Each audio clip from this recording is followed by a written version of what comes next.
예, 통상법 18강 시작하겠습니다.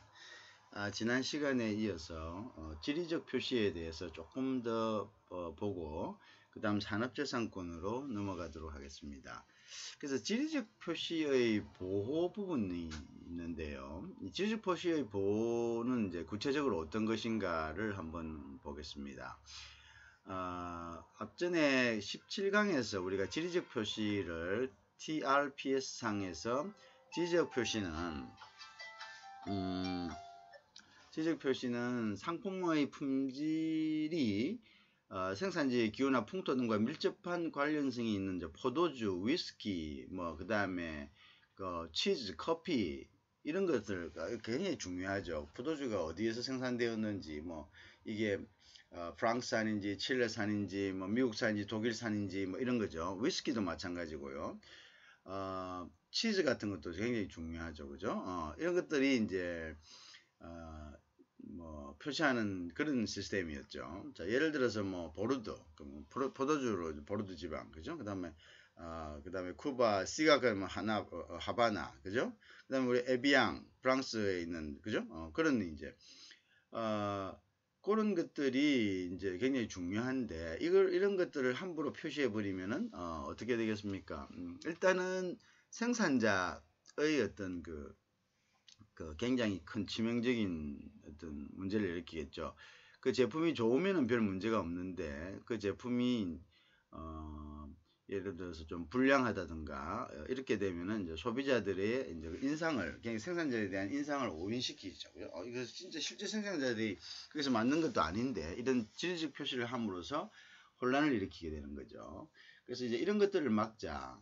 그 다음에 중요한 거는, 지식 표시를 함으로써 결국은 이제 다른 부분들의 이렇게 이쪽 지역에서 주된 목적은 그거겠죠. 이렇게 독점한다 이런 것도 물론 내포되어 있겠지만은 우리 이 포도주에 대해서는 우리가 이걸 독점하겠다 이런 것도 있겠지만은 결국은 명성을 떨어뜨려서 전체적으로 어떤 비즈니스를 갖다가 방해하는, 그죠? 그런 문제가 생길 수 있다, 그죠?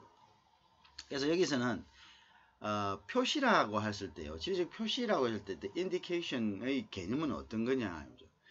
그럼 어떤 것까지를 우리가 표시로 보느냐? 그거는 이제 직접적인 것뿐만 아니라 간접적인 것도 이제 표시로 되는 거죠, 그죠?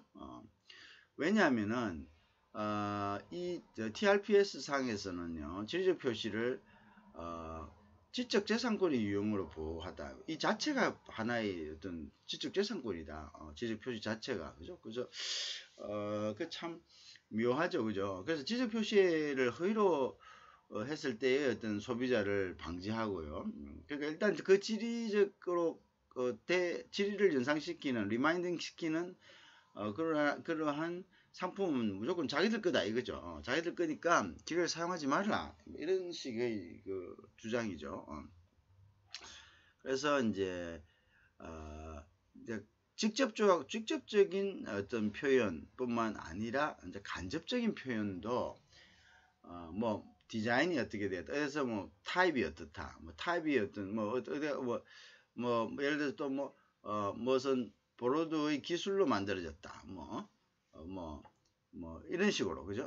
뭔가 지리가 들어가는데 실질적으로 생산은 되지 않았지만 간접적으로 우회해서 생산된 것과 같은 그런 이제 어떤 뉘앙스를 주는 것, 이런 것도 또 전부 다 뭐냐면 위반이다, 그죠? 그래서 우리가 TRPS 상에서는 소비자의 오인을 야기시키는 허위 지리 표시라고 규정이 되어 있고요. 그 다음에 파리 조약 제 10조에서는요, 부정 경쟁 행위 중에요, 이런 조항이 있습니다. 그래서 부정 경쟁 행위란 것은 unfair competition이란 것은 뭐냐면, 소비자의 혼동을 초래하는 행위, 그죠? 이걸로 이제 부정 경쟁 행위죠, 그죠? 그 대표적인 지리적 행위가 되겠죠. 또는 지리적 행위 말고도 또 상표 같은 걸 교묘하게 조금 이렇게 변형한다든가, 아니면 상표의 이름 중에 철자를 조금 다르게 썼는데 발음은 같게 한다든가 이런 정도죠. 그죠? 그렇게 하면은 실질적으로 우리가 뭐 많이 알려진 상표들은 얼핏 보면 알죠, 그죠? 근데 이제 이렇게 그 뭐 불어라든지 뭐 이런 언어로 되어 있는 상표들은 사실은 발음을 우리가 연상을 하는 거지. 그 철자까지 일일이 이렇게 외우고 있는 경우는 많이 없습니다, 그죠? 근데 이제 보면은 이제 S 같은 거를 그 Z 뭐 이렇게 비슷하게 P를 B 뭐 이렇게 해가지고 발음이 비슷하게 혼란을 일으키는 것을 철자를 이렇게 써놓고 그 다음에 그걸 발음은 거의 비슷하게 되게끔 이렇게 이제 된다면은 이것도 이제 부정 경쟁 행위며 또한 간접적인 그 지적 표시의 위반이다 이렇게 이제 보는 거죠, 그죠? 그래서 이제 이 부분들을 어쨌든간에 허위를 주장하거나 일반들에게 오인을 일으킬 수 있는 표시나 주장들은 파리 조약과 그 다음에 TRPS 상에서 지리적 표시에 위반된다. 이런 이제 얘기가 되겠죠. 자, 그 다음에 이제 다시 보겠습니다. 그래서 이제 그 TRPS 상에서는요. 포도주 등의 지리지 표시에 대해서 특히 포도주 예민합니다. 포도주가 이제 우리는 포도주를 많이 먹지 않는데 유럽에서는 거의 포도주가 뭐라 그래야 됩니까? 거의 뭐 맥주나 포도주 이런 게 그냥 밥 먹을 때는 거의 먹는 경우가 많아요. 그죠? 뭐 거의는 아니지만 그러니까 이 포도주에 대한 그게 엄청납니다. 자기 나라의 어떤 그 자부심이라든지 뭐 이런 독점력에 대해서 굉장히 엄청나죠, 그죠? 그래서 포도주에 대해서는 특별하게 더 지리적 표시에 스페시픽하게 더 추가적으로 구체적으로 명시를 하고 있습니다. 그래서 이 부분에는 여기는 이제 지식 표시를 하되 포도주에는 반드시 type, kind, style, imitation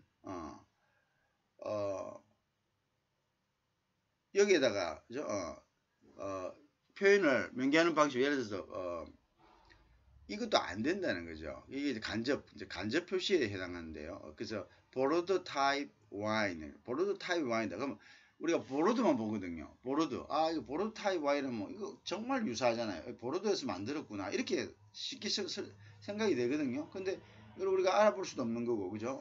뭐 알아본다고 해서 그걸 설명을 해놨겠습니까?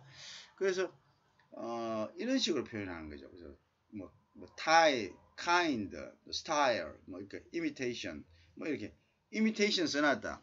근데 이제 우리 imitation한 말을 잘 모를 수 있죠. 그러니까 보로주 타입을 근데 이제 imitation이라 돼 있어도 보통 사람들이 이 보로주 타입 보로주를 본땄구나.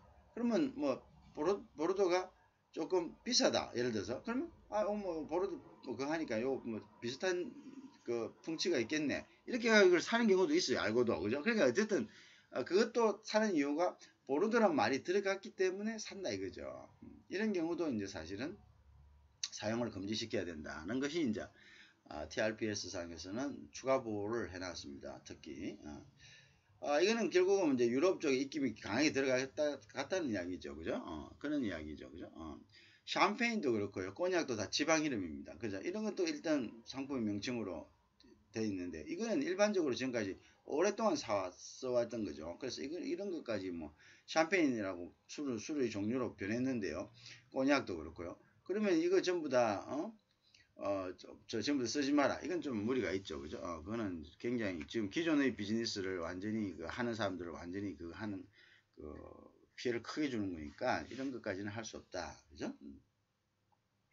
그리고 이제 이런 부분들은 실제적으로 법으로 만드는 것은 또 오랜 시간이 걸리고 논란이 있습니다. 그래서 이제 행정행위로 가름할 수 있도록 이제 이런 식으로 행정행위는 바로 이제 집행할 수 있도록요. 그렇게 이제 물론 이제 그건 또 따져보면은 행정행위로 한 것은 또 따져보면은 법에 위반될 수도 있겠죠, 그죠? 그렇지만 어쨌든 간에 행정행위로 이제 이런 단속을 할 수 있도록 이렇게 해놨다. 근데 그 근거는 이제 그거 합니다. 근거는 이제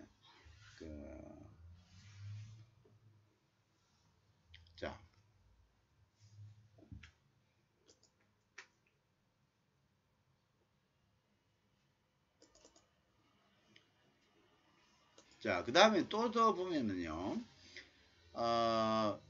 예를 들어서 이제 다른 상품들 같은 것은 즉 지리적 표시에 대한 판단을 할 때요. 일반인들, 즉 공중의 혼돈을 유발해야 한다는 요건을 부과하고 있습니다. 그래야지 지리적 표시에 대해서 이걸 갖다가 제재를 가할 수 있는데요. 와인 같은 경우에는 이런 거 필요 없이요. 뭐냐면은 직권으로, 그죠? 직권으로 또는 당사자의 청구에 의해서 이게 무조건 이제 거절되거나 또는 무효화시켜 버리는 거죠, 그죠?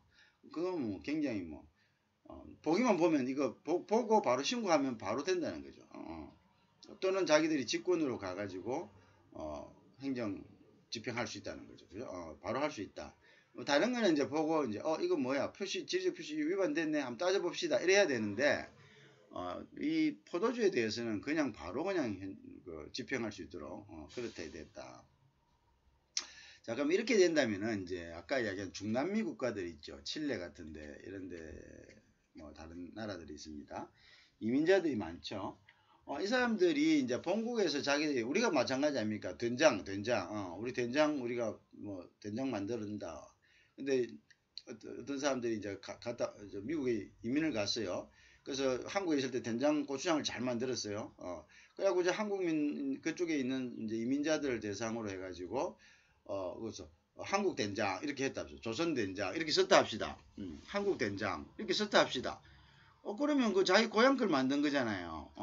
근데 이거 하지 마라 이러면 되면 그게 좀 문제가 있겠죠. 그리고 그것도 오랫동안 했는데 이런 부분에 대해서는 이러한 TRPS 협정 서명일 이전에 최소 10년 이상의 선의, good faith로 그냥 뭐 선의로 선의가 아닌 게 또 있겠습니까? 그게 다 자기 비즈니스 하려고 했던 본국의 와인에 대한 지리적 표시는 계속 할 수 있도록 했다. 본국의 와인에 대한 지리적 표시는 계속 사용할 수 있도록 예외 조항을 둔 거죠, 그죠? 예외 조항을 뒀다. 이런 부분들을 여러분들이 알고 계셔야 됩니다. 자, 그 다음에 이제 우리가 보면은 이게 좀 작아지니까 크게 할까요? 자, 그죠? 여기에 돼 있고요.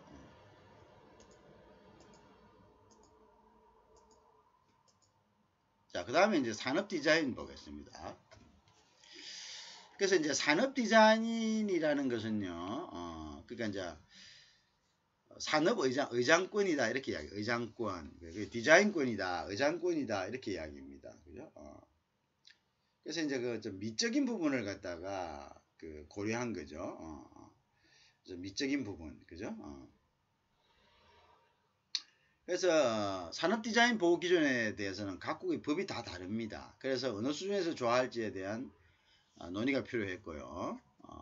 대부분의 국가들이 그 신규성과 그죠? 신규성, novelty와 독창성, originality를 요건으로 하는 점에서는 공통적입니다. 그죠?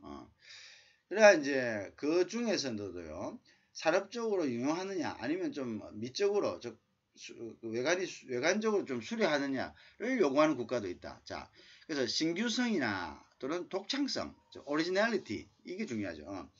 공통점이 있지만, 산업적으로 유용하지도 않는 걸 갖다가 만들어가지고, 이제 뭐 작동도 안 되는 걸 만들어가지고, 이걸 갖다 그냥 그 자체적으로 그냥 보호하고 있는 것은 그는 맞지 않다. 그래서 유용성이나, 그 다음에 또 아름다움을 요구하는, 봤을 때 좀 보기 좋은 것, 보기 좋은 것을 요구하는 국가들도 있다. 그죠? 그래서 이제 추가적으로 하죠. 그래서 우루과이 라운드 협정에서는, 기능적, 산업 디자인을, 기능적 산업 디자인, 펑크셔널한 산업 디자인을 산업 디자인에 포함시키고 있는 이유는 사실 그렇습니다. 그죠? 그런데 미국은 굉장히 이 사람들은 뭐냐면 그거죠. 뭐라 그래야 됩니까? 실용적인 사람들입니다. 실용적인 사람. 그 뭐 어떻게 뭐 생긴 거 이런 거 기능 그래서 미국은 그렇지 않다는 거죠. 그래서 이제 TRPS에서도요, 산업 디자인에 대한 보호는 본질적으로 기술적 또는 기능적 고려에 의해서 요구되는 디자인에 대해서는 보호 의무를 부과하지 않고 있다. 이렇게 보면 됩니다. 자, 그리고 이제 그 산업 디자인은 일단 독창성이 있어야 된다. 그죠? 독창성이 있어야 된다. 그래서 독창성이란 것은 뭐냐면요. 독창성이라는 것은 이미 공개된 디자인 또는 공지된 디자인과 현저하게 다르지 않을 경우에는 독창성이 있다고 인정되지 않는다. 그죠? 그러니까 이제 일단 그것이 독창성이죠. 그 다음에 이제 독창성이 있어야 된다. 아까 얘기했죠. 그 다음에 이제 TRPS에서는 직물 디자인, 텍스타일 디자인에 우리 직물 옷 디자인을 이야기하죠. 옷 디자인에 대해서는 특별한 규정을 두고 있습니다. 그래서 왜 그러냐면요. 그러니까 이제 이 옷은 굉장히 유행에 민감하지 않습니까? 그죠? 민감해 빠르게 변합니다. 빠르게 변합니다. 그죠? 근데 이제 이걸 갖다가 뭐 다른 산업 디자인과 동일하게 요건을 적용한 것은 무리가 있습니다. 빠르게 유행이 뭐 며칠 단위로 이렇게 변할 수도 있는 거죠. 그죠? 그래서 이제 이 산업 그래서 이제 이것은 그러니까 빨리 변하는데 이제 빨리 변하는 것 자체를 또 이게 또 돌 수도 있고요. 그죠? 유행이 또 돌 수도 있고 이렇게 이제 하니까 이거를 갖다가 옷 디자인 자체를 우리가 산업 디자인으로 보호하는 건 무리가 있다. 왜? 이거는 산업 디자인으로 보다는 차라리 지적재산권으로 저작권으로 가지. 저작권으로 보호해주는 게 낫다. 그죠? 그렇게 이제 한 거죠. 그죠? 그래서 이거는, 그래서 이제 이 저작권 보호의 어떤 그 기준은 언제냐면 이제 공개될 때, 잡지나 뭐 이런 데 이렇게 공개될 때 그 시점을 기준으로 해서 이걸 저작권으로 보호하자. 뭐 이런 거죠. 그죠? 그런 것들로 이제 이제 스위스 같은 데는 직물지대에 대한 이제 그게 원래 스위스가 이제 산업 디자인 쪽에 굉장히 이제 활달한 발달이 돼 있죠. 그래서 그러면 옷도 이것도 하나의 어떤 그 산업 디자인에 넣자 이렇게 이야기했으나 이거는 그냥 너무 빠르게 변하는 그런 관계로 있어 가지고 이거는 산업 디자인으로 보호하기는 좀 그렇다 이렇게 된 거죠. 자, 그 다음에 이제 또 이제 이런 경우가 있습니다. 그래서 산업 디자인 등록 족자와 비용을 그러니까 줄이는 것을 목표로 하여서 구체적인 그러니까 다수의 국내 디자인 관계법에서는요 대부분이에요 복식 출원. 그러니까 복식 출원이라는 것은 multiple application이라는 것은 다수의 디자인을 단 하나의 등록, 그죠?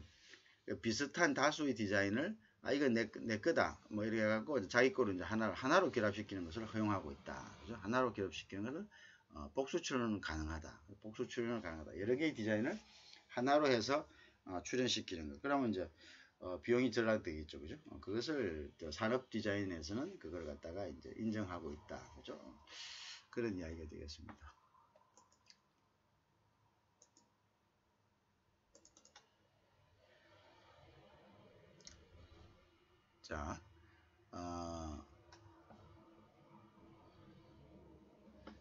자, 그래서 이제 그러면 이제 아까 얘기했지만은 이걸 갖다가 이제 산업 디자인에 대해서 디자인법을 만들어서 이거를 이행할 것이 아니면 저작권법으로 할 것인들은 보호할 것인지에 대해서는 산업 디자인에 대해서는 각 회원국들에게 일임되어 있습니다. 그죠? 자, 그래서 이제 산업 디자인이라는 것은 결국은요, 타인의 디자인을 복제하거나, 그 복제한 디자인을 갖고 있거나, 그 다음에 또 그걸 상품화한, 즉, 형체화한 물품을 영업적으로, 제조, 판매, 수입하는 행위를 금지할 수 있습니다. 그죠? 그래서 산업 디자인의 보호 기간은 최소 10년이다. 이렇게 그래서 10년으로 되어 있다. 자, 그 다음에 이제 특허 부분입니다. 특허. 자, 그러면 이제 특허, 페이턴트다. 특허라는 말은 우리가 자주 들어봤죠. 그죠? 특허라는 말은 굉장히 자주 접하고 있습니다. 그래서 특허라는 것은, 유용한 기술을 개발한 경우 이를 공개한다. 그죠? 사회 전체가 그 혜택을 공유하게 하는 한편, 발명가에게 일정 기간 독점적인 권리를 부여한다. 그죠? 한 20년 정도를. 그 다음에 이제 또한 이 발명가들에게 그 20년 동안 독점적으로 그 이득을 갖다가 향유하게 만드는 거죠. 자, 왜 그렇게 했습니까? 이런 사람들에게 어떤 인센티브가 가야지만이 어떻게 계속적으로 특허에 대한 어떤 그 뭡니까? 동기부여가 되겠죠. 인센티브가 되겠죠. 그러면 이제, 계속적으로 이 사람들이 이제 거기에 열중하게 되고, 그렇게 되면 그 기술을 가지고, 사회는 점점점 발달하게 된다는 거죠. 그죠? 그렇게 된다. 또 특히 특허의 공개는 해당 기술 분야의 전문가라면 발명을 실시할 수 있도록 충분히 명확하고 안전해야 된다. 그죠? 그다음에 이제 그 독점권 주죠. 특허권 내 독점권의 대가로요. 기술을 사회적으로 공유할 수 있도록 하자. 그러면 이제 그렇죠. 독점함으로써 이걸 갖다가 이제 자기가 이제 뭐 이 기술을 다른 사람에게 판다든지 또는 사용하게 한다든지 이렇게 하면서 그죠? 공유할 수 있게 하는 거죠. 그게 이제 중요한 거죠. 특허권은요. 그래서 권리자의 동의 없이 물질이나 그다음 프로세스 이런 거 할 수 없다.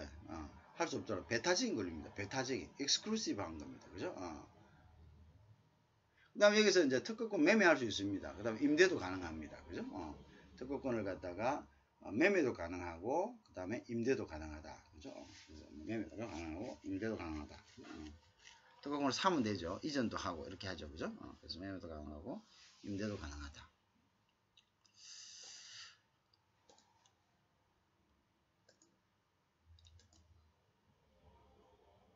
그러니까 이제 특허의 대상은요, 아까 같이 이제 신규성이 있어야 되고, 노벨티가 있어야 되고요.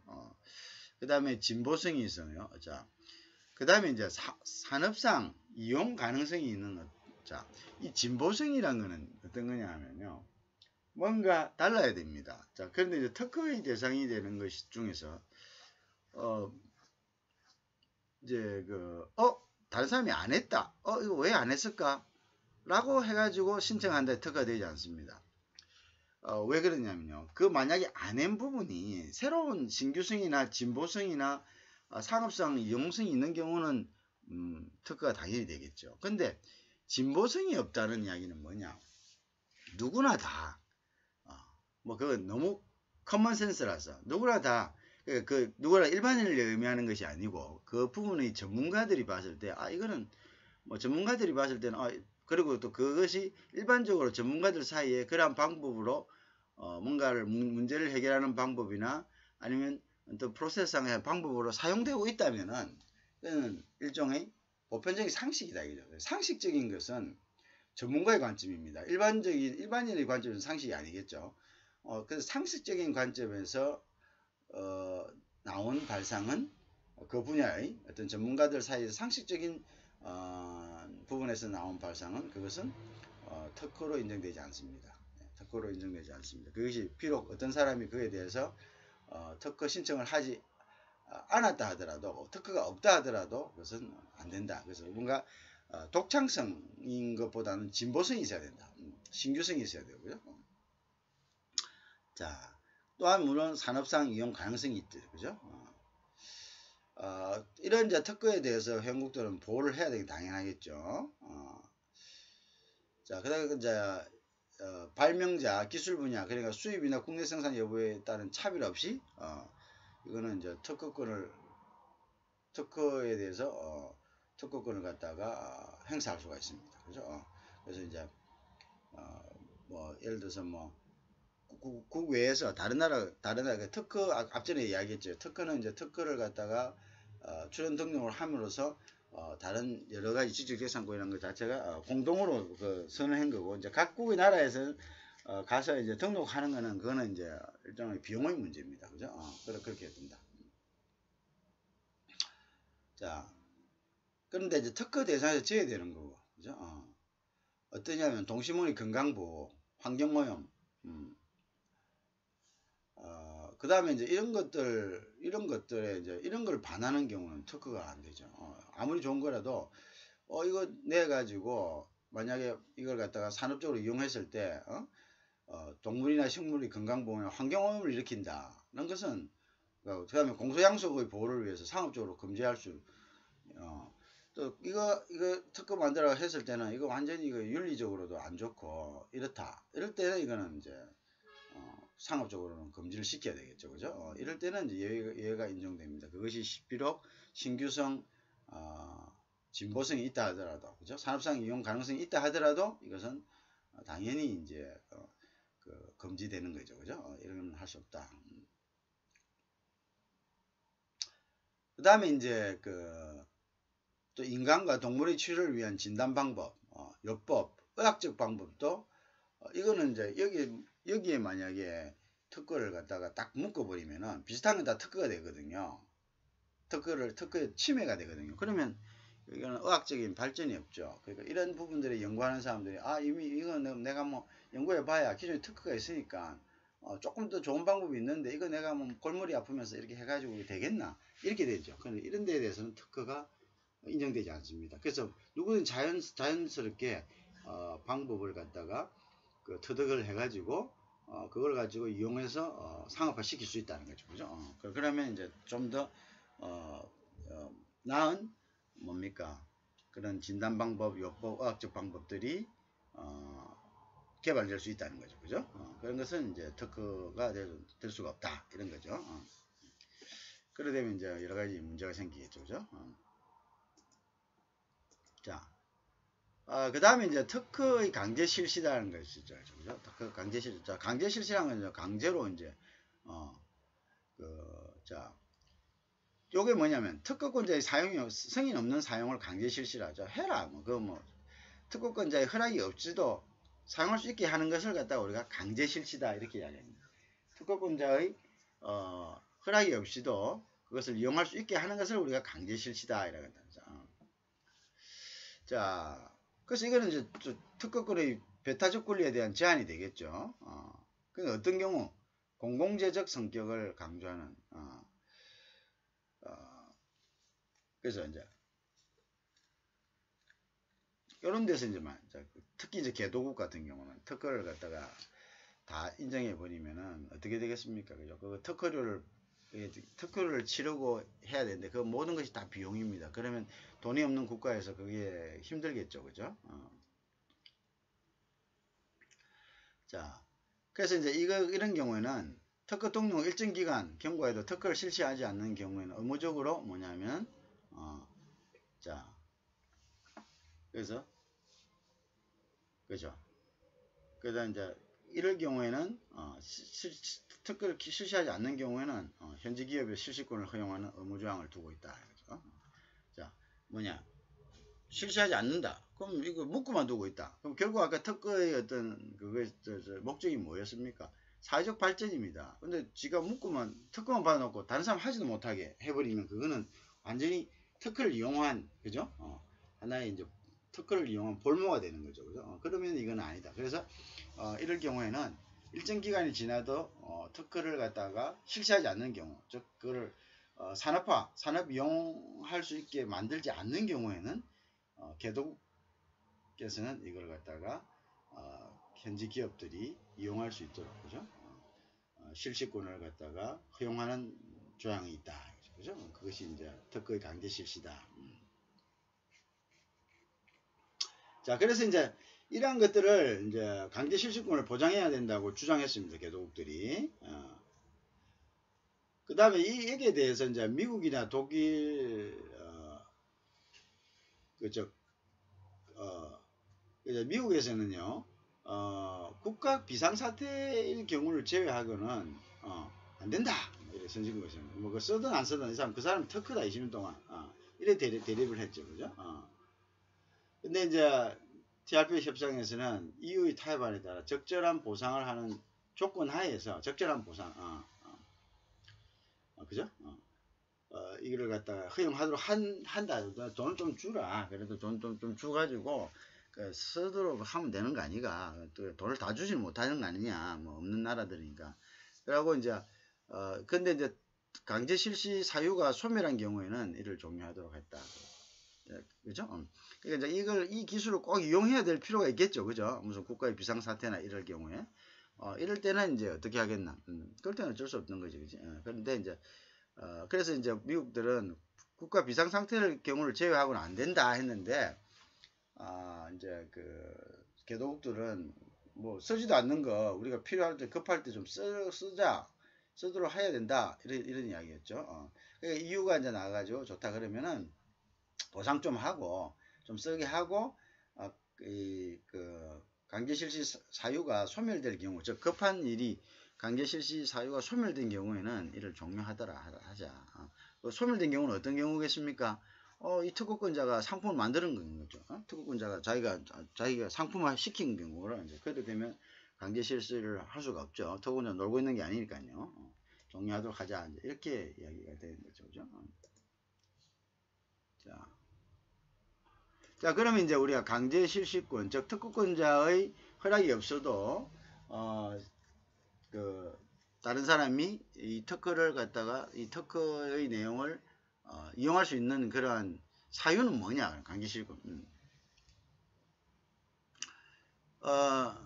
이 사람은 야, 나 특허 좀 쓰자. 자, 나한테 좀 임대해줘. 라고 했는데 전혀 안 해주는 거. 그러니까 상품화도 시키지 않고 그것도 안 해주는 거. 그냥 어그리도 안 해주는 거. 이걸 이제 이런 입장을 보면 권리자의 권리 남용으로 해서 정상적 특허를 받을 수 없는 경우다 이렇게 보는 거죠. 또는 이제 국가 비상 상태 또는 극도의 긴급 상황이 발생한 경우. 그 다음에 이제 비영리 목적으로 사용하는 경우, 그죠? 이제 이런 경우에는 이런 경우, 요 세 가지가 이제 발동 사유입니다. 그래서 그런데 이제 국가 비상사태라든지 긴급 상황이라든지 비영리 목적일 경우에는 요거는 이제 굳이 권리자로부터 사용권을 확보하는 노력을 안 해도 됩니다. 그죠? 안 해도 된다. 안 해도 된다. 이렇게 되겠죠. 그래서 강제 실시에 허용되는 권리는 통상실시권입니다. 통상실시권. 그죠? 배타적 실시권과는 달리 타인의 사용을 금지할 수 있는 배타적 권리를 말한다. 타인의 사용을 금지시킬 수 없는 배타적 권리, 비배타적 권리를 말한다. 자, 무슨 말인지 알겠죠? 통상실시권. 그죠? 이거는 뭐냐면 exclusive license가 아니다. 그죠? non-exclusive license다. 그죠? 자기가 독점할 수 있는 게 아닙니다. 통상실시권. 그냥 나도 쓰고 남도 쓰고 모두 다 쓸 수 있는 거죠. 그걸 갖다가 우리가 통상실시권이다. 배타적 실시권은 내가 그냥 요거는 임대를 받거나 매매를 해가지고 가져오는 거죠. 요거는 이제 exclusive license죠. 요거는 이제 자기가 다른 사람 쓰게 뭐 특허권자와 똑같은 권리를 가지는 거예요. 다른 사람 쓰게 못하게 하는 건데 요거는 통상 non-exclusive license는 비배타적이다. 자기가 독점을 주장할 수 없다. 그죠? 타인으로 독점을 주장할 수 없다는 것은 타인의 사용을 금지시킬 수가 없다는 것이 되겠습니다. 자, 그래서 만약에 강제 실시권을 전속 실시권을 할 경우에는 특허권자에 의한 사용까지 금지시킴으로써 그렇죠. 통상실시권. 그죠? 결국은 뭐냐면 이걸 전속 실시권이라는 것은 아까 익스클루시브 배타적 라이선스를 이야기한대요. 전속 실시권을 해버리면은 이건 어떤 경우입니까? 임대를 받거나 또는 뭐 어떻게 매매를 했을 경우인데 이거는 특허권자도 쓰면 안 되는 겁니다. 팔아버렸기 때문에 권리를 넘겨버렸기 때문에 이렇게 되면은 강제 실시권을 하는 데 있어서 안 그래도 뭐 특허권자가 좀 억울한데 여기에다가 특허권자 너조차도 쓸 수 없다 이렇게 한다면 이거는 무리가 있는 거죠. 과도하다. 권리를 과도하게 규제하기 때문에 이를 그냥 non-exclusive license를 해서 통상실시권 일반적으로 쓰는 거. 그러니까 나도 쓰고 너도 쓰고 모두 다 쓸 수 있게 하는 거. 그죠? 그런 것을 이야기한다.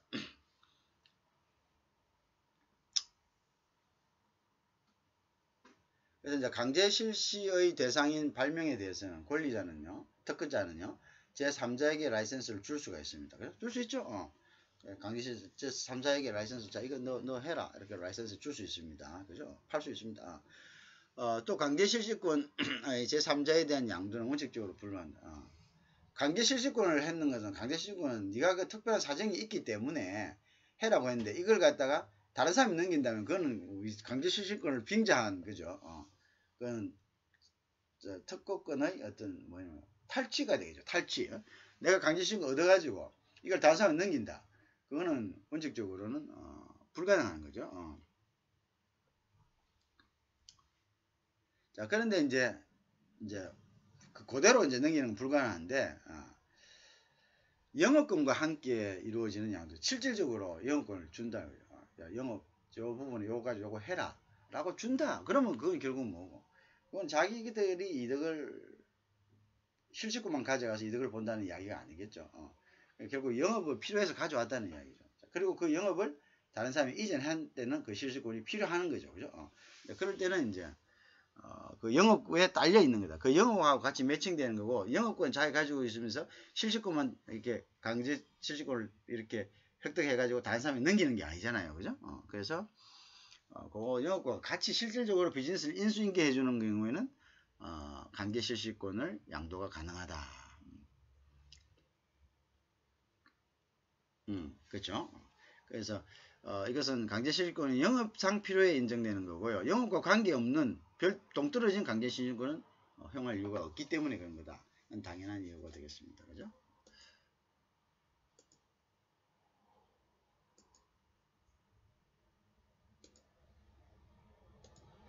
자, 그러면 이제 강제 실시권 승인 결정하거나 아이고.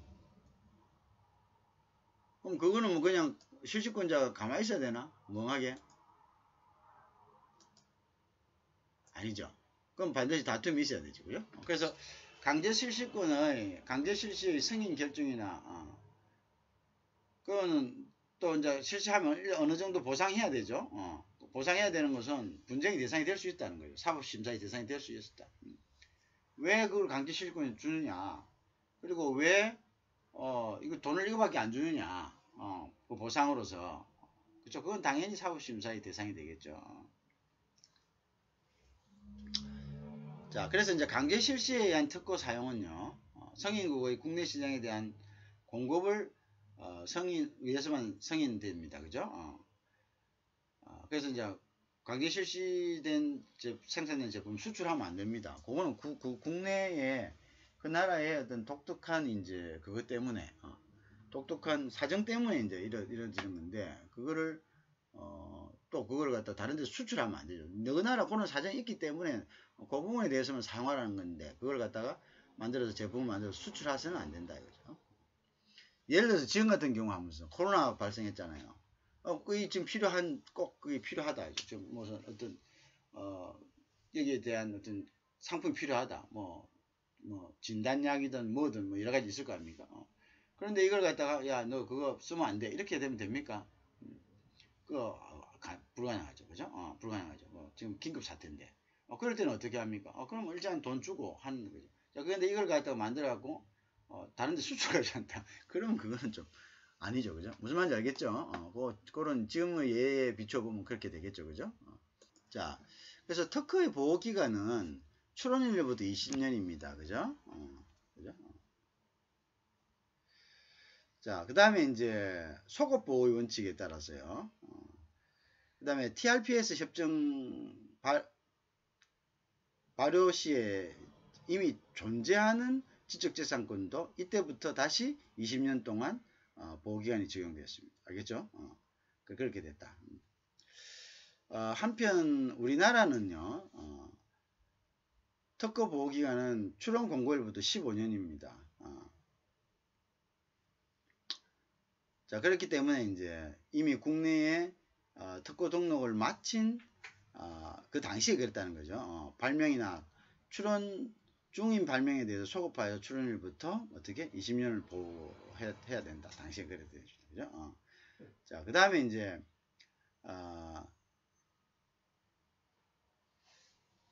근데 이제 출원일로부터 보통 공고일까지 시간이 많이 걸립니다. 그래서 이제 보통 옛날에는 한 4, 5년 정도 걸렸는데요. 근데 이제 실제적으로 보호기간은 이렇게 되면 이제 TRPS와 일치하지만 요건 당시에 이제 요 당시에를 기준으로 그렇게 한 겁니다. TRPS가 만들어질 당시에. 자, 요거는 지금 문제는 이제 안 되니까 일단 요거는.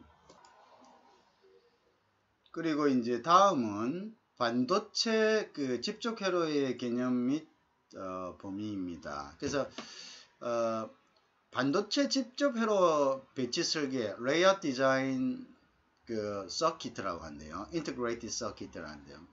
이것은 우리가 반도체 있잖아요. 뭐 64D램이라든지 뭐 이런 거 있는데 이게 왜 기술이냐면요. 그 작은 공간 안에 얼마나 많은 메모리를 갖다가 넣을 수 있는 디자인을 하는 이게 굉장히 중요합니다.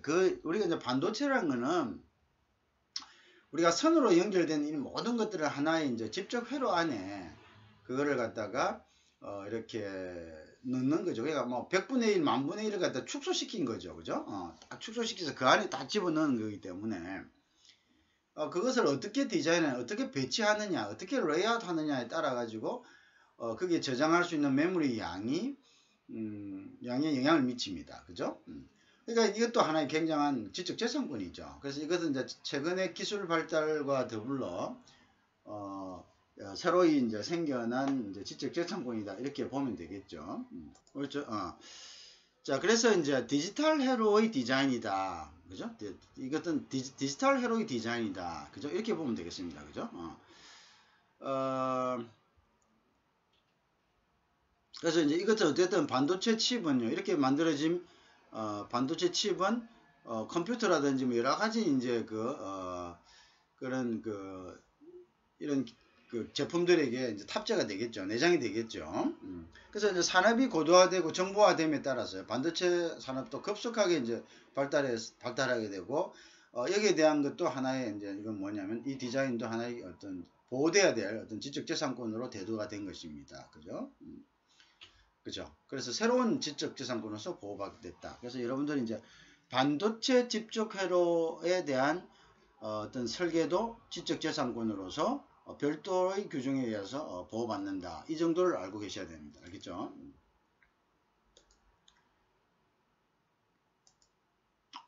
자, 그래서 이제 우리가 반도체를 세미컨덕터라고 합니다.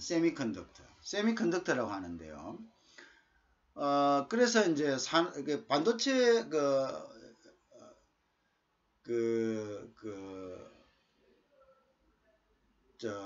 산업의 선두주자가 미국이었죠. 미국이 이제 미국 뭐 일렉트론산도 있고 그렇죠. 그래서 1984년에 반도체 칩 보호에 관한 법, 즉 Semiconductor Chip Protection Act를 제정했습니다. 그래서 그걸 1984년에 그래 이후에 WIPO의 주도하에 1989년에 집적 회로에 관한 지적재산권 조약, 즉 Treaty on Intellectual Property in Respect of Integrated Circuit를 해서 이른바 워싱턴 조약이 체결되었습니다. 언제? 1989년이죠. 그죠? 워싱턴 조약이 체결이 되었습니다. 자, 그래서 이 워싱턴 조약에서는 집적 회로 배치 설계를 보호하기 위한 내국민 대우 원칙을 적용하고 보호기간을 8년으로 자, 그래서 이제 TRPS에서는 워싱턴 조약이 부과하는 집적 회로 배치 설계를 보호할 의무를 WTO 회원국들에게 부여했습니다. 그죠? 뭐 미국이 주도했으니까 그렇겠죠. 그래서 TRPS의 규정은 소위 워싱턴 플러스 방식을 취하고 있다. 그죠? 워싱턴 플러스 방식. 플러스 방식이라는 건 뭔지 아시죠? 미니멈을 해놓고 계속적으로 뭡니까? 그 권한적 혜택을 갖다가 플러스 시키는 방식을 이야기합니다. 그죠? 자, 그래서 어쨌든 우리가 워싱턴 조약이다 이렇게 이야기하면은 지적재산권, 즉 집적회로에 관한 지적재산권, Treaty on Intellectual Property in Respect of Integrated Circuit다. 이렇게 이제 여러분이 생각하게 됩니다. 1989년입니다. 그죠? 보호기간은 5년이다. 그래서 지적재산권이 된다. 그죠? 자, 그 다음에 이제 자, 그러면 이제 보호의 범위는 어떻게 돼요? 그죠? 그래서 TRPS 보호 범위, scope of protection은요. 우리 scope이라는 것은 범위를 이야기합니다. 자, 배치 설계가 포함된 집적 회로, integrated circuit 또는 불법적으로 복제된 배치 설계를 계속 포함한 집적 회로를 내정한 제품. 자, 이 이야기는 이제 뭘 의미하냐면요.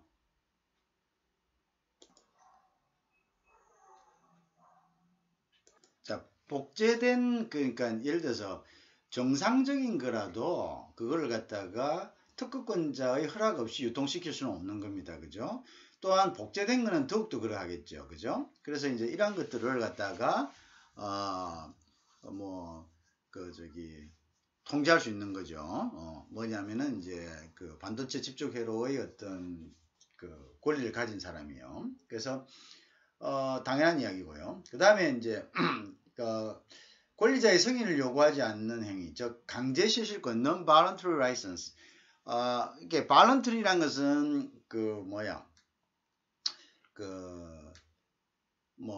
자기가 의도적으로, 그러니까 의도적으로 한다, 자의적으로 해주는 라이선스가 아닌, 그죠? 라이선스 주는 것이 아니야 non-voluntary. 그러니까 자의적이 아닌 다른 사람에 의해서 주어진 라이선스다 이거죠, 그죠?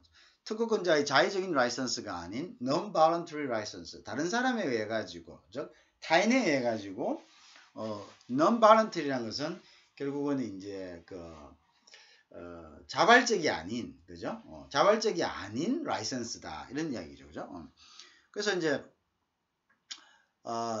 이런 경우가 있습니다. 이거 너희들 이게 불법적으로 복제된 거다, 라고 충분히 이게 노티스가 돼 있는데도 불구하고요, 사용했더라도 이게 이제 통고 시점 이전에 주문된 거에 대해서는, 그죠? 누가 이제 주문을 할 수 있을 거 아닙니까? 그걸 모르고, 그죠? 모르고 이제 어떤 사람이 이거 뭐 내가 라이센스 있다 이래갖고 이제 주문할 수 있죠. 그런데 이제 이 사람 뭣도 모르고 살 수 있잖아요, 그죠? 어떤 사람이, 또 다른 3자가. 그런데 이제 통고 시점 이전에 주문된 것에 대해서는 재고품이나 통고 시점 새로 만들지 않는 것에 대해서는 계속 사용할 수 있습니다, 그죠? 그런데 이제 이것 역시도 사용할 수는 있는데, 역시도 이제 뭐냐면 사용료를 갖다가 낼 수 있도록 이런 것들 각국이 입법 조치를 해야 된다 이런 이야기입니다. 무슨 말인지 다 이해하시리라고 믿습니다, 그죠? 그러니까 자기가 어떤 것을 이미 구입을 해버렸을 때는, 그죠? 구입을 해버려서 어쩔 수 없는 거 아닙니까? 뭐 충분히 야 그거 불법이야 뭐 이렇게 이야기해도 어떻게 하겠어요? 구입해버렸는데, 통고 시점 이전에 구입해버렸는데, 그죠? 불법이다 얘기했는데도 통고 시점 이전에 했거나 아니면 다른 사람이 이제 스탁을 갖고 있던 거 통고 시점 이전에 이미 새로 만들지 않고, 새로 만들면 고의죠. 그게 이제 이거 아닙니다, 권리가 없습니다 라고 얘기했는데 주문해가지고 새로 만들어 했다면 뻔히 알고 있으면서도 한 거죠. 그렇지 않고 재고가 있는 거는 어차피 그건 만들어진 거고, 그 다음에 그 전에 통고 시점 이전에 이제 그 부분에 대해서 이제 된 거는 이거는 이제 사용할 수 있습니다, 그죠? 자, 그런데 문제는 뭐냐? 이제 문제는 재고가 있는 거는 이미 갖고 있으니까 어쩔 수 없는 거고요. 이거는 이제 일정한 금액을 reasonable royalty를 이제 적정한 사용료를 갖다가 지급해야 된다. 그 적정한 사용료를 지급할 수 있도록 이제 각국은 이에 대한 조치를 하여야 한다라는 것이 이제 주된 취지가 되겠습니다.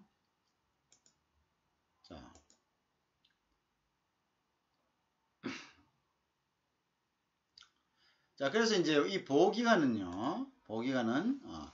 최초의 조건을 등록 요하는 회원국에서는 출원일로부터 세계 어느 지역에서 발생하였던과는 관계없이요, 최초의 상업적 이용일로 기산해서 10년을 보호받도록 하고, 10년을 보호받다. 상업적 이용일로 기산해서. 자, 그 다음에 보호조건으로서 등록을 요구하지 아니하는 회원국에서는 최초의 상업적 이용일을 기준으로 따른다 이렇게 되어 있습니다. 자, 나라에 따라서 틀리다는 거죠. 그러니까 무슨 말이냐면은 등록을 해야지 보호를 받는다라는 이런 조건을 갖고 있는 나라에서는요, 출원 등록일로부터, 그죠? 출원 등록일로부터 또는 상업적 이용일로부터 기산해서 최소 10년을 보호받도록 하다. 자기가 출원 등록을 하든가 아니면은 이걸 갖다가 바로 상업적으로 이용하든가, 어쨌든 간에 그 시점으로부터 상업적 이용으로 기산해요. 최소 출원 등록으로 가든지 아니면 선택적으로 상업적 이용일로부터, 그 상업적 이용일은 꼭 그 회원국이 아니라 다른 어떤 나라에서든 그걸 갖다가 상품을 시킨다면은 그거로부터 기사 내에 최소 10년이 보호받도록 되어 있다. 그리고 이제 등록을 요구하지 않는 나라에서는 최초의 상업적 이용을 기준으로 따른다. 상업적 이용을 하는 것을 갖다가 기준으로 따른다. 그래서 무슨 말인지 알겠죠? 그래서 이거는 뭐냐면 등록을 요구한다는 거는 이제 각 나라가 자기가 특허를 내고 난 다음에 이제 배지 설계에 대해서 등록을 해야 된다 이 말입니다. 등록을 안 하면 그렇게 되는 거죠. 그래서 이제 등록을 요구하지 아니하는 회원국은 최초의 상업적 이용을 기준에 따른다. 그래서 10년을 보호한다. 이런 이야기죠. 그죠? 그러니까 이제 뭐 특허를 내고 난 다음에 뭐 무슨 문제가 있었다. 그러면 이제 그거를 갖다가 상업적으로 등록을 이제 할 경우에는 등록 출원일로부터 하는 거고요. 그다음 등록을 이루어지지 않은 경우에 이제 분쟁이 발생하는 것은 상업적 이용일로부터 기산해요. 상업적 이용일로부터 상품만 했다는 거죠. 상품만 한 것도 기사를 10년을 보장. 뭐 그렇게 이제 하면 되겠죠.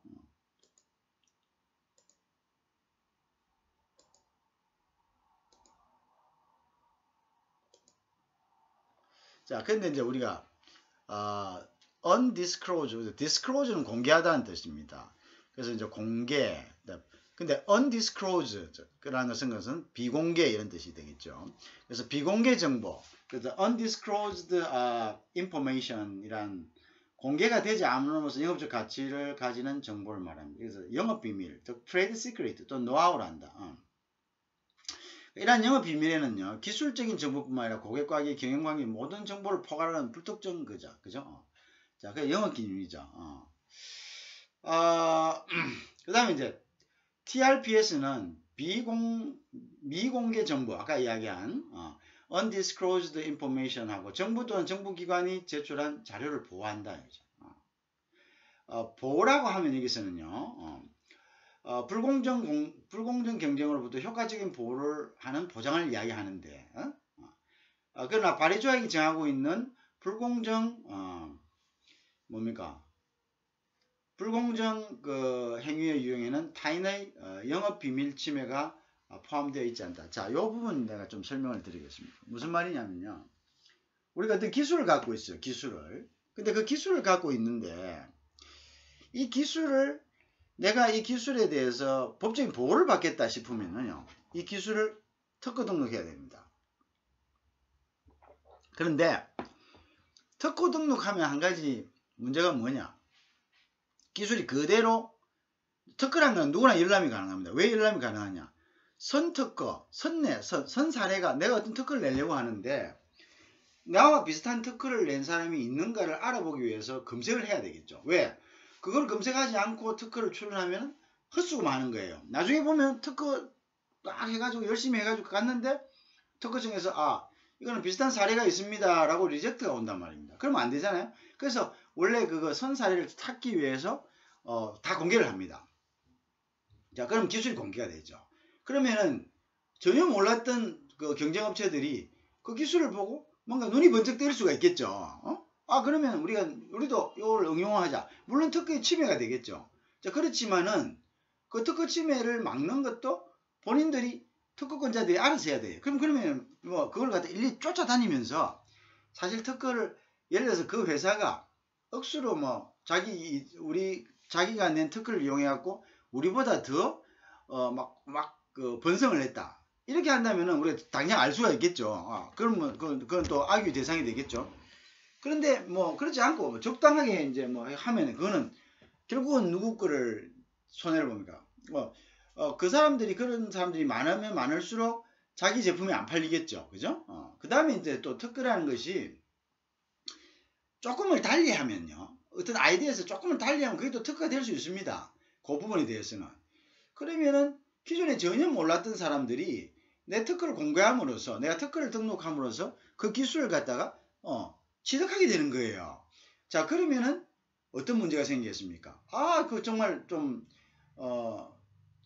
차라리 그러지 말고 내가 특허가 보호가 되지 않더라도 내가 이거를 물론 다른 사람이 알아가지고 이걸 갖다가 내 기술을 훔치는 거는 어쩔 수가 없는 거죠. 그렇지만 내가 그 비밀만 딱 지킬 수 있다면은 내가 다른 사람이 전혀 알지를 못할 거다라는 자신감만 있으면 굳이 특허해서 자기가 그걸 갖다가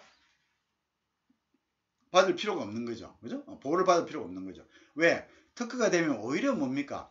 모든 정보들이 어떻게 흘러나가 버리니까요. 그죠? 자, 이럴 때는 우리가 특허 등록을 하지 않고 그냥 영업비밀로서 가지고 있습니다. 영업비밀로서. 이런 경우는 우리가 영업비밀이다 이렇게 합니다. 그거를 이제 파리조약에서는 그 영업비밀에 대해서는 보호하지 않습니다. 그거는 조금 전에 얘기한 것처럼 누구든 알 수 있으면 뭐 대부분 경우 그런 경우는 내부 어떤 그런 내부에 있는 사람들이 그 영업을 갖다가 바깥으로 빼돌리는 경우가 많겠죠. 그죠? 그래서 옛날에 이제 그래서 산업 스파이다 하는 게 이제 보통 그런 거죠. 자, 그런데 이제 그런 장단점이 있는데 TRPS는 이러한 부분에 대해서도 일정 부분 보호한다는 그래서 보호한다는 이제 그런 이제 그 규정이 있습니다. 그죠? 규정이 있습니다. 그냥 파리 협약에서는 그런 규정은 없습니다. 아시겠죠? 자, 그래서 이제 이 부분에서도 아기가 있었죠. 왜? 원래 개념은 야, 영업비밀이란 것은 너희들이 위험 감수하고 기술을 공개하지 않으려고 너희들이 가지고 있는 거니까 그런 부분까지 우리가 보호할 필요는 없는 거다. 보호한다는 것은 절차에 따라서 어떤 등록 절차를 했을 때 그게 보호되는 거지. 그래서 이제 그냥 미국 같은 경우는 그런 거죠. 선진공업국들.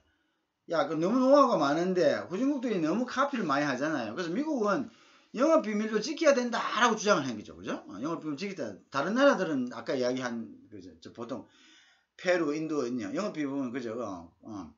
이루어지지 않는 점을 영업비밀 재산권 포함시킬 수 없다라고 하죠. 그죠? 그런데 이제 논의 과정에서 근데 뭐 미국은 뭐 해야 된다 이렇게 했겠죠. 그러니까 당시에 이제 뭐 미국 힘이 입김이 세니까 그죠?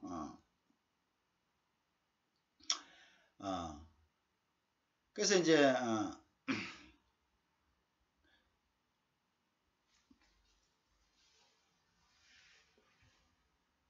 자, 그런 과정이 있었다. 그죠?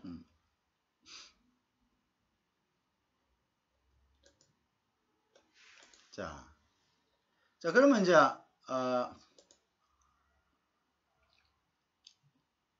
그러면 이제 영업비밀 봅시다. 다시. 그 보호 내용은요. 자연인, 개인이죠. 또는 법인은 합법적으로 자신의 통제하에 있는 정보가 자신의 동의 없이 건전한 상업적 관행에 반하는 방법으로 타인에게 공개되거나 타인에 의해 획득 또는 사용되는 것을 금지할 수 있는 가능성을 가지고, 그건 당연한 거죠. 그죠? 이건 뭐 내가 가지죠. 이제 그런 부분에 대해서 이제 가져가서 이제 하면 산업 스파이 되는 거죠. 근데 이런 정보는요.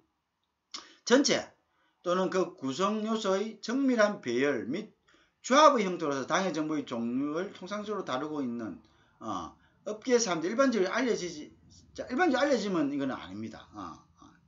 자, 쉽게 접근할 수 없죠. 일반적으로 알려진 것은 내가 이야기했죠. 그건 특허 대상도 안 되고 안 됩니다. 그죠? 자, 그걸 영업비밀을 할 수는 없는 거죠. 그래서 이제 쉽게 접근하거나 일반적으로 알려지지 않게 쉽게 접근할 수 없다는 의미에서 비밀인 것이어야 됩니다. 그죠? 하고 그 다음에 이제 적법하게 통제하고 있는 자리에서 비밀을 유지하기 위한 그 상황에서 합법적인 조치 대상이 되어 온 거죠. 그걸 비밀로 유지되어 와야 된다는 거죠. 그거는 그 정보를 통제하고 있는 사람이 그 정보를 통제하는 것이 객관적으로 비밀 유지하는 통제 수준까지 돼야 된다는 거죠. 그죠? 그런 이야기다.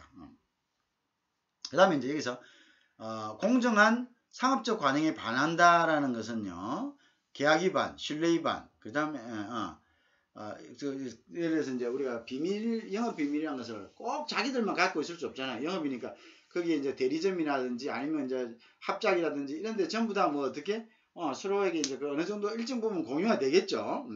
그래서 이런 공유되는 이런 부분들에 대해서는 이런 부분들에 대해서는 어떻게 한다고?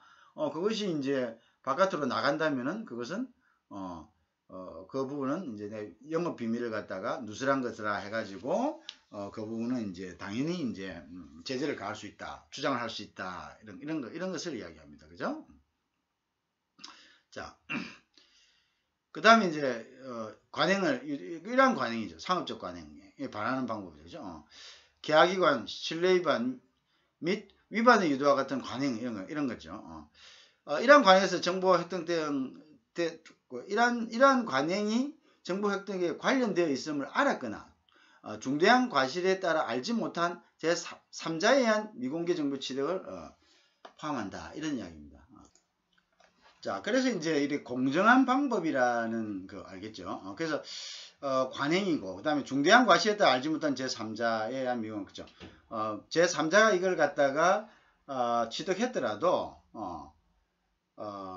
이것에 대해서 알지 못한 데 대해서는 중대한 과실이 있을 경우에, 그죠? 과실이 있을 경우에는 이에 대한 정보를 갖다가 영업 비밀에 대한 어떤 보호를 갖다가 주장할 수 있다. 이렇게 이야기하고 있어요. 다음에 이제 우리가 이제 보통 그런 겁니다.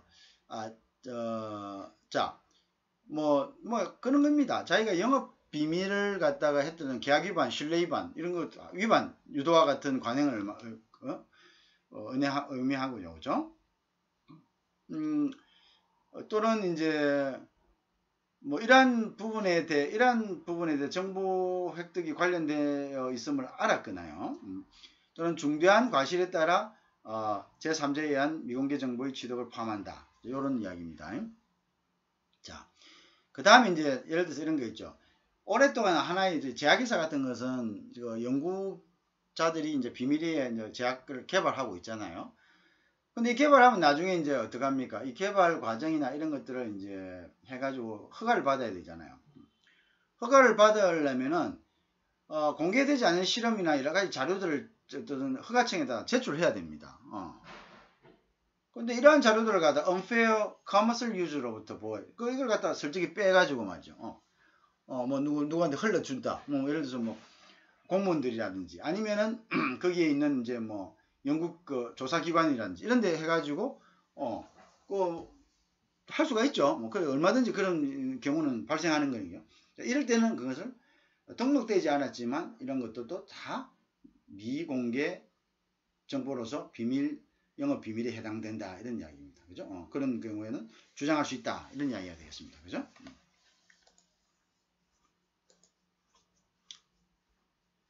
자, 그 다음에는 우리가 7장으로 넘어갑니다. 그죠? 그래서 이제